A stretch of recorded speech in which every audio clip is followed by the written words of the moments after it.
500 रुपया का पुरस्कार छोटे भाई अनिल यादव, जिन्होंने टेलीफोन करके कार्यक्रम को सेट करवाया। भाई को सर दे धन्यवाद बा, नमस्कार बा, प्रणाम बा। गाना रोज आवत आए तनी घरी।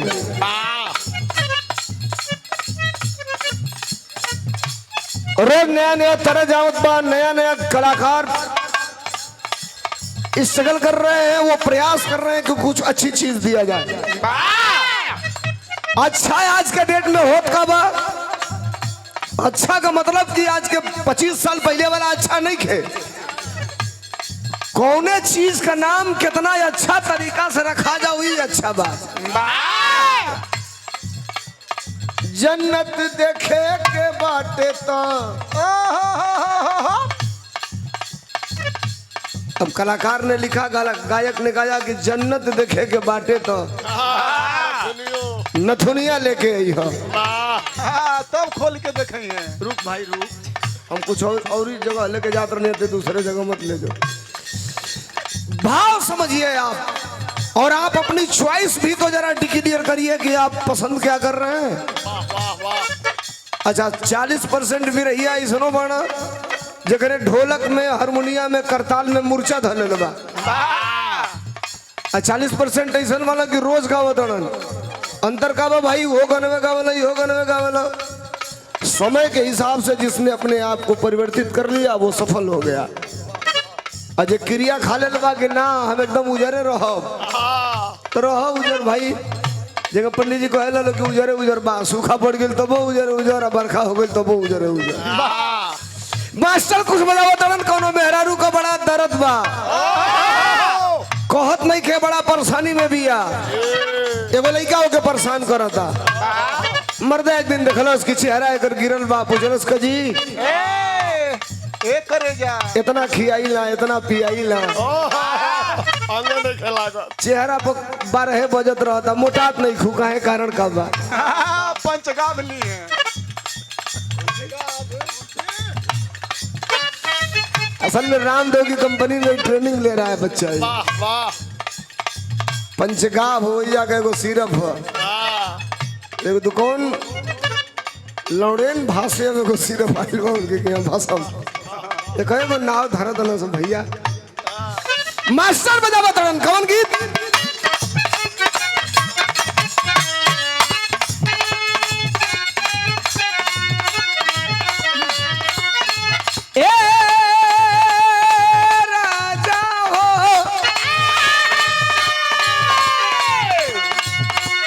मेहरारू कह दिया का कहलस,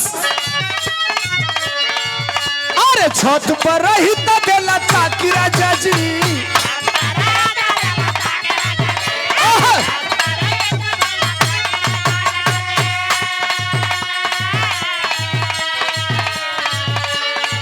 खोली खिड़की तुम्हारा पाया राजा जी।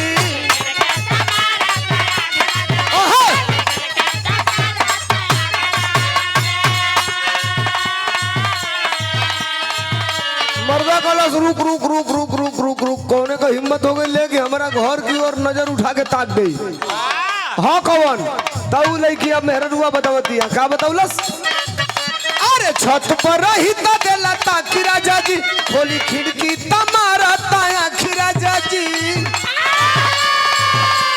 अरे लफुआ को आइल बा अपना गलिया राजा जी।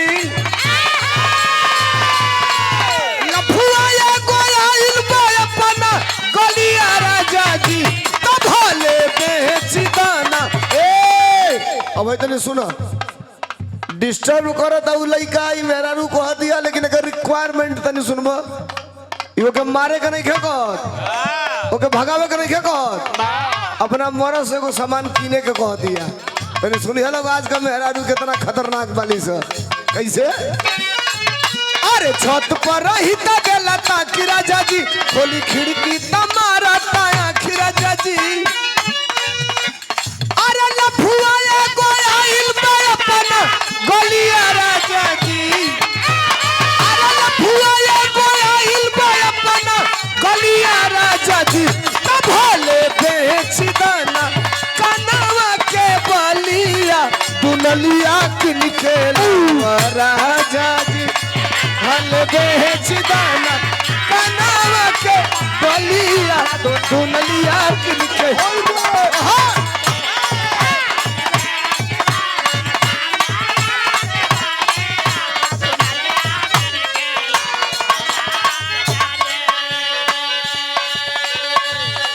अब मर्दा परेशान हो गए कि हाँ कवनी मेहरुआ से पूछलस कि ओकर रंग रूप कैसन बा बा कैसन तो मेहरारू बतावतिया का बताउलस अरे जुल्फी झाड़ी के बुलट चढ़ी के आवे ये बलम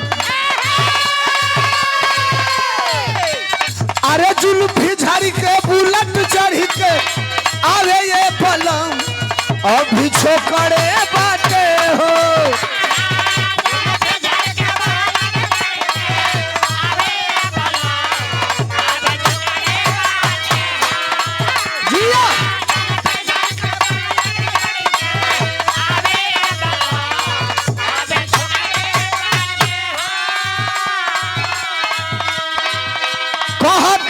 नंबर अपन दे दे भाभी देखावत रोकड़े बाटे हो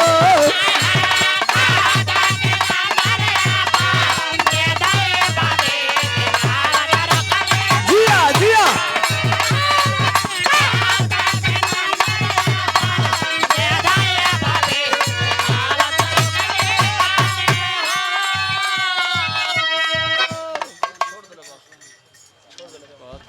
साउंडवा छोड़ दिल बाबू यूट्यूबर वाला सब जन वालो भैया इनका ले लिया लो प्रधान जी का इस गांव के वर्तमान यशस्वी ग्राम प्रधान श्री नखड़ू पासवान जी के तरफ से 500 रुपया का पुरस्कार देने के एक बार प्रधान जी के नाम पर ताली बजा के स्वागत कर दिया।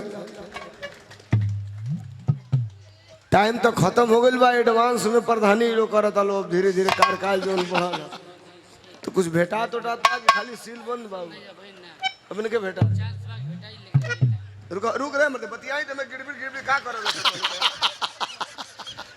बतियो नहीं बुझ पावला सर कहत ना कि चांस बा कि कुछ भेटा जाई लेकिन अब वहीं ले भेटाई लोटाई नहीं खे कोनो उम्मीदो मत मनी अब सुप्रीम कोर्ट का बात 2-3 दिन में ला एक जनी घर में रहल तो जनी हितई से आ गेल का करबे रुको ए भाई ए चौधरी ले ले टावर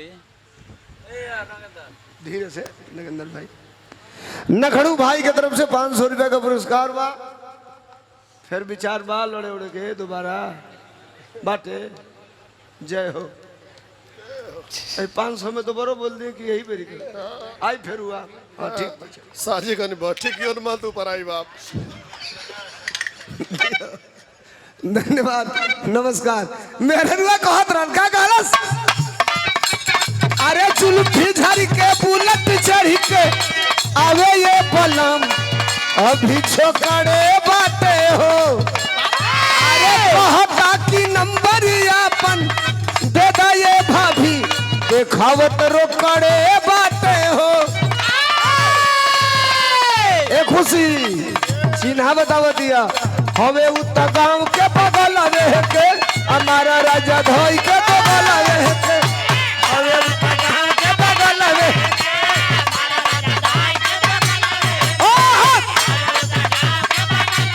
जिया जिया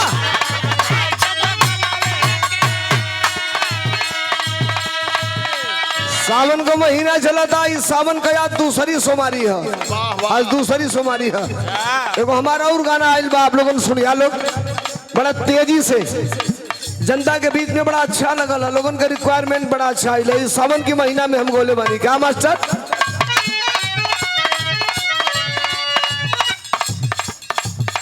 अरे देव घर में सावन वाला मेला लागल बा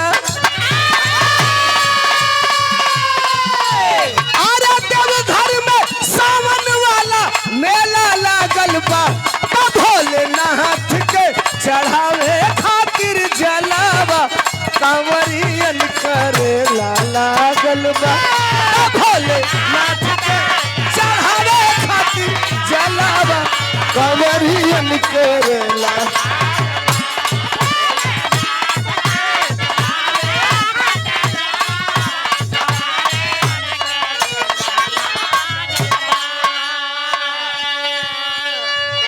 ये है माननीय बेचू प्रसाद जी, ग्राम इब्राहिमपुर से। ए भैया, ये आप ही हैं जो पुरस्कार दिए हैं?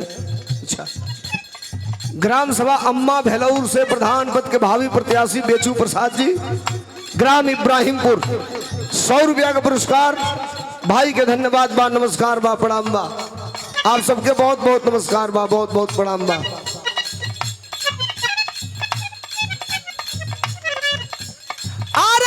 घर में सावन वाला मेला लागल बा।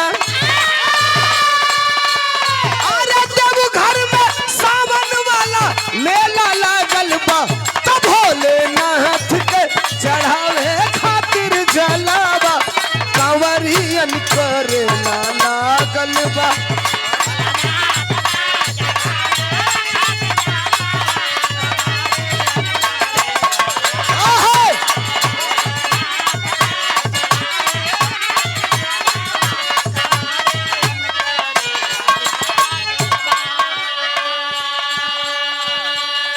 एक महीना पहले ये यूट्यूबर भाई जानते हैं, ए भाई तन इनके हटाई वाला केहू आदमी मर्द होके केहू तन इनके हटावे, तो केहू मर्द होके तो हटावे इनके तन जाओ उनके। ए सुना सुना, ए भाई सुना, वो ना जे कहीं मिले तो एगो व्यवस्था करके दे देना उनके धीरे से। हाँ, कगरिया जी खुद उतने में काम ठीक हो जाए। हाँ।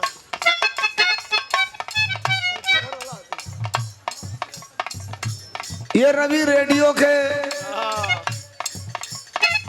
संचालक के हो? अजय मदेशिया ही तई का जा बिरदरी में आई लाला तो हमारा बुझाला कहीं हितई न तई हो रिश्तेदारी। अच्छा, इनका मामा भेजला केदार भाई, ऐसे पटीदारे के कामे में तो जाला ना ही, लेकिन अब तू चलिए नहीं। बहुत अजय मदेशिया, रवि रेडियो दुबारी, ये हमारे छोट भाई। समय का ये भी बड़ा पक्का आदमी है। विराम में कहीं लिखा दे जला, अगर 5 बजे जाएगा तो 4:30 बजे पहुंच के कहीं भैया चालू कर दी। हम कहीं घर वाला से पूछ के चालू करिए भाई। 100 रुपया हमके या माला दे के सम्मानित करना तो कुछ मिलेगा। ईमानदारी से बोलिए कितना दिया सो तो के नहीं, जितना हम कहे हम तो झूठे बोल देनी है 100 को। बोला बिना मेहनत का मिला तो आपका चाहिए। अच्छा, जितना हमके देना उतना उनके दीजिए। धन्यवाद, नमस्कार, प्रणाम। 1 महीना पहले एक गाना हमने गा दिया। मामला ये हुआ कि पूरे देश में एक मामला बड़ी तेजी से चला। न बोलिए आप। ए भाई साहब, हेलो, ए भाई साहब,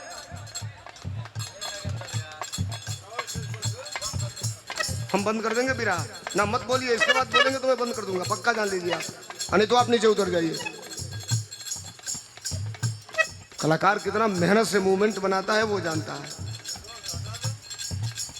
बाती का काटल और दुकान जी का चाटल बराबर होला है के जान लिया।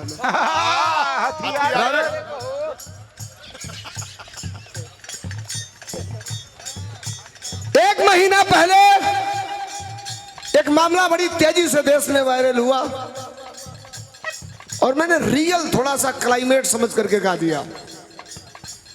अच्छा, कुछ लोग खड़ा होते हैं, कहते हैं हमको यहाँ से फोन आया, वहां से फोन आया, ये धमकी मिली, वो धमका मिला। हम कैसे कहे के जाए कि हमके कितना मिले ला, का हम झेली ला।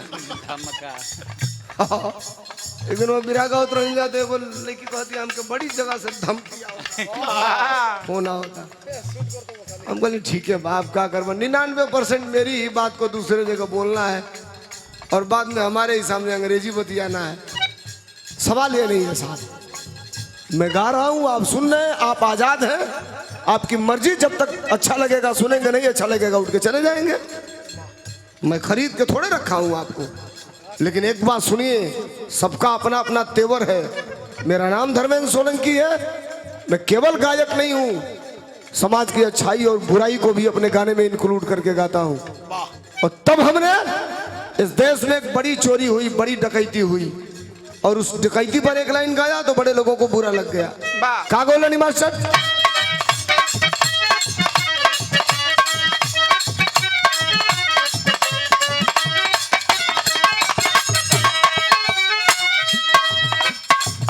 अब राम जी खाली एक आदमी का ना हवा, हमनों को हवा। राम जी के खाली एक के बिरादर को लोग ना पूजेला। सही बात रहुआ सबे बताई, ऋषियाई सबे मत। बड़की जात खाली पूजवावे ले, हल ऋषियाई सबे मत हाथ जोड़त नहीं। आ सबसे ढेर छोटकी है जाति पूजे ले। हम जौन कहते नहीं कि पूजी सबे केहू के बाउर लागी तो हाथ जोड़त नहीं भाई लोग। दशहरा में, सरस्वती पूजा में हम विसर्जन करने जाते हैं तो मैं जितना भीड़ बा में खाली आधा घंटा खड़ा होकर गिन ले कि कौने कौने बिरादर का लड़का बना से मैं जौन जाता ना सब खाली गिन ले सब रियल बताओ तनी। हम यूट्यूब वाला भाई है कि दूसरे का मत चढ़िया लो, साफ जगह कहते नहीं वहीं चढ़िया लो। बड़ा अलग गया आदमी वहीं कहीं से पावत ना से खाली खोजत ना से इतना नुकुस कि मिल जाई सोलंकिया के खिलाफ खोजते बना सही टिकौले रहता ना से।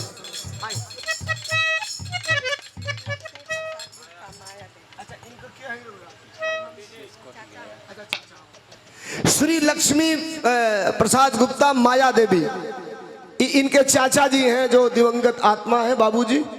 इनके तरफ से चाची जी के माई के तरफ से 100 रुपया का पुरस्कार, नमस्कार बा, प्रणाम बा, सादर धन्यवाद बा।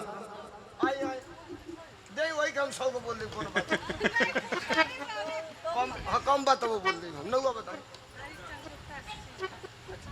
यहाँ का क्या है भतीजी, आपका क्या नाम है? सुनीता गुप्ता, ये बाबूजी की भतीजी हैं। आपके तरफ से 100 रुपया का पुरस्कार बा, सादर नमस्कार बा, प्रणाम बा, आप सबके नमस्ते प्रणाम बा। ये यूट्यूबर भाई जानते होंगे, आप नहीं जानेंगे। देश में कई इंटरनेशनल चैनल भी हैं। एक चैनल ऐसा है जो रिकॉर्ड करके सभी दुनिया के चैनलों को वो फुटेज देता है जिनके पास नहीं होता है उनको। एनआई जिसे कहते हैं, एनआई टीवी। इन लोगों ने भी जब इस गाने को दिखा दिया, चला दिया, तो कुछ लोगों को किरकिरी लगने लगी। मुकदमा लिखवाए वहां तक तो ठीक है भाई, नो डाउट, आप लिखवाओ वहां तक भी ठीक है। लेकिन जब दूसरी साजिश रचोगे तो याद रखना ये समय है, समय बदलता रहता है। वक्त से आंख मिलाने की हिमाकत मत करना। वक्त बड़े से बड़े लोगों को बेनूर बना देता है और समय आने वाला भी है। लेकिन हमने गलत क्या गाया था? का गोली मास्टर?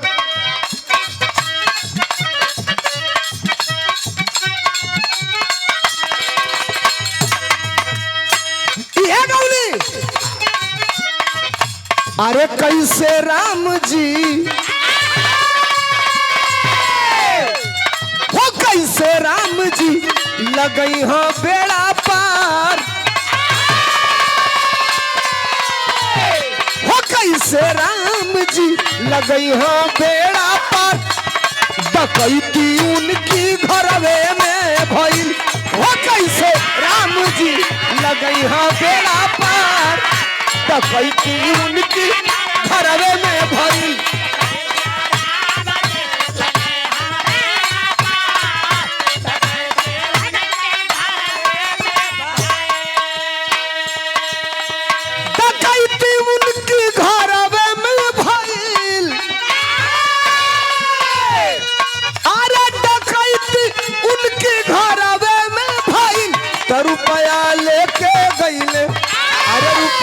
लेके भइले चंपत राय फरार। डकैती उनकी घरवे में भई, कैसे राम जी लगई है बेड़ा पार।